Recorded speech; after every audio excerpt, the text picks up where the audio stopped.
ઘણા સમયથી હું જોતો આવ્યો છું કે ભાઈ અમારા ઠાકોર સમાજને આ લોકો ઇગ્નોર કરી રહ્યા છે. એ સરકારની જાણ બહાર હોઈ શકે, એવું પણ બની શકે જે વચ્ચે મીડિયેટર હોય એ લોકો બી આવું કરી શકતા હોય. ઘણા સમયથી હું જોયું સરકારી બધા કાર્યક્રમો હોય એમાં ઠાકોર સમાજનો એક દીકરો કે દીકરી હોતા નથી. અને આ વખતે પણ મેં જોયું જ્યારે વિધાનસભામાં દરેક કલાકારો સ્વાગત કર્યું, બહુ સારી વાત કહેવાય. બધા મોટા મોટા કલાકારો છે. ત્યારે મારા બધા ઘણા બધા વડીલોના, મારા ઠાકોર સમાજના બધા ઘણા બધા ચાહકોના ફોન આવ્યા કે વિક્રમભાઈ તમે નથી ગયા? તો મેં કીધું ભાઈ મને આમંત્રણ નથી. સરકારી કામ મળવાની કોઈ સવાલ, મારો સમાજ આટલો મોટો છે બરાબર.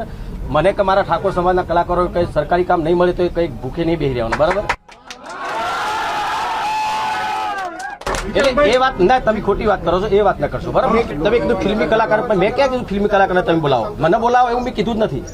હું ફિલ્મી કલાકાર છું, સાથે સાથે ગાયક કલાકાર છું, ભજન પણ ગાઉં છું, સંતવાણી પણ કરું છું, માતાજીના ગરબા પણ ગાઉં છું બરાબર. ખાલી ફિલ્મી કલાકાર નથી. સરકાર બોલાવશે ત્યારે તો ઠીક વાત છે, પણ મારો સમાજ કહે છે કે એ જે કહે છે એમ કરીશ. ને ચલો તમે તો મેં કીધું મને એ નથી બોલાવતા તો એમની મરજીની વસ્તુ હશે.